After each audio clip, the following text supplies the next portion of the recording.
Grand Duchess Elisabeth Feodorovna of Russia, born Princess Elisabeth of Hesse and by Rhine, was born on 1st of November 1864 as the second child of Ludwig IV, Grand Duke of Hesse and by Rhine, and Princess Alice, daughter of Queen Victoria. Though she came from one of the oldest and most noble houses in Germany, Elizabeth and her family lived a rather modest life by royal standards. The children swept the floors and cleaned their own rooms, while their mother sewed dresses herself for the children.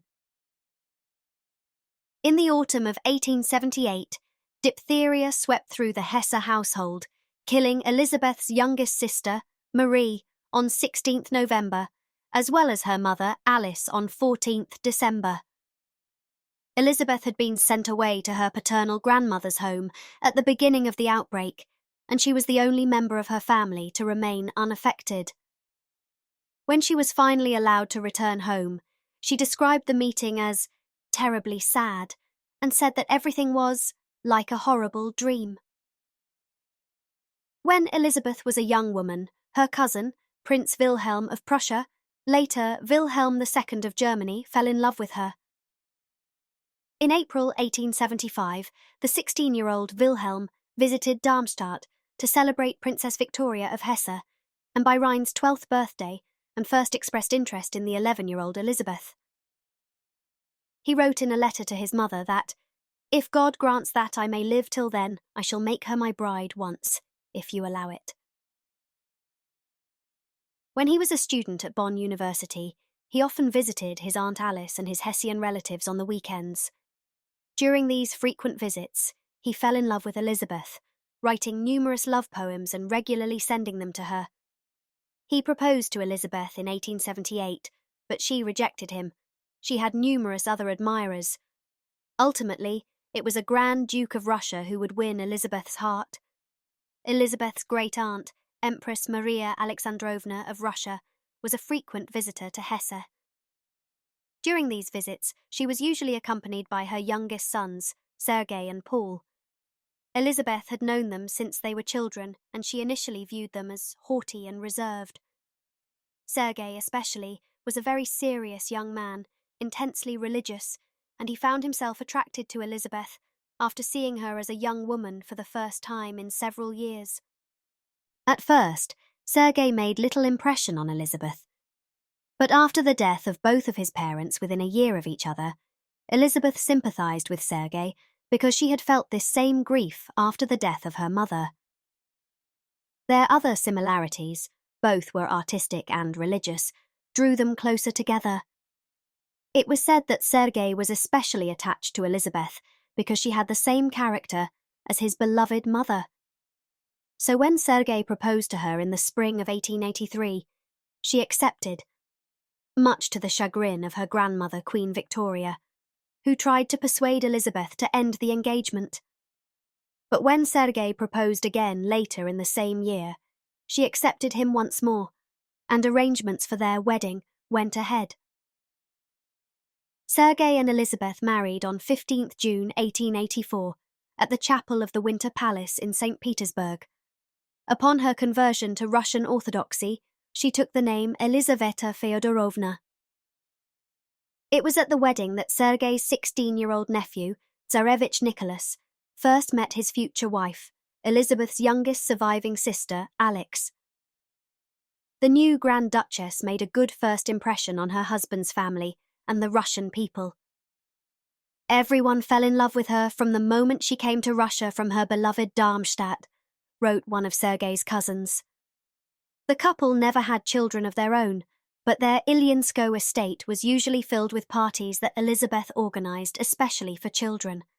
They eventually became the foster parents of Grand Duke Dmitry Pavlovich and Grand Duchess Maria Pavlovna, Sergey's niece and nephew. Prince Felix Yusupov considered Elizabeth a second mother, and stated in his memoirs that she helped him greatly during the most difficult moments of his life.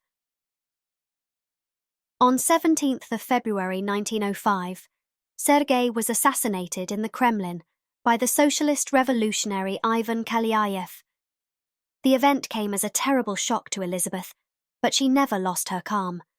It was as if her prophecy had come true that God will punish us severely, which she made after the Grand Duke expelled 20,000 Jews from Moscow by simply surrounding thousands of families' houses with soldiers and expelling the Jews without any notice overnight out of their homes and the city. Her niece Marie later recalled that her aunt's face was pale and stricken rigid, and she would never forget her expression of infinite sadness. "In her rooms," said Marie, "Elisabeth let herself fall weakly into an armchair, her eyes dry and with the same peculiar fixity of gaze. She looked straight into space and said nothing. As visitors came and went, she looked without ever seeming to see them." Throughout the day of her husband's assassination, Elisabeth refused to cry. But Marie recalled how her aunt slowly abandoned her rigid self-control, finally breaking down into sobs. Many of her family and friends feared that she would suffer a nervous breakdown, but she quickly recovered her equanimity. After Sergey's death, Elisabeth wore mourning clothes and became a vegetarian. In 1909, she sold off her magnificent collection of jewels and other luxurious possessions. Even her wedding ring was not spared. With the proceeds, she opened the convent of Saints Martha and Mary and became its abbess. She soon opened a hospital, chapel, pharmacy, and orphanage on its grounds. Elisabeth and her fellow nuns worked tirelessly among the poor and the sick of Moscow. She often visited Moscow's worst slums and did all she could to help alleviate the suffering of the poor. For many years, her institution helped the poor and the orphans in Moscow by fostering the prayer and charity of devout women. In 1916, Elisabeth had what was to be her final meeting with her sister Alexandra, the Tsarina, at Tsarskoye Selo.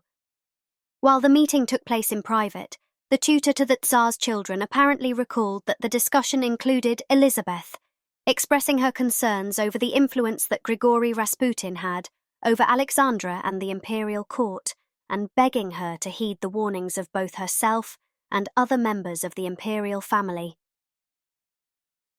In 2010, a historian claimed that Elisabeth may have been aware that the murder of Rasputin was to take place, and secondly, she knew who was going to commit it when she wrote a letter and sent it to the Tsar and 2 telegrams to Grand Duke Dmitry Pavlovich and her friend Zinaida Yusupova.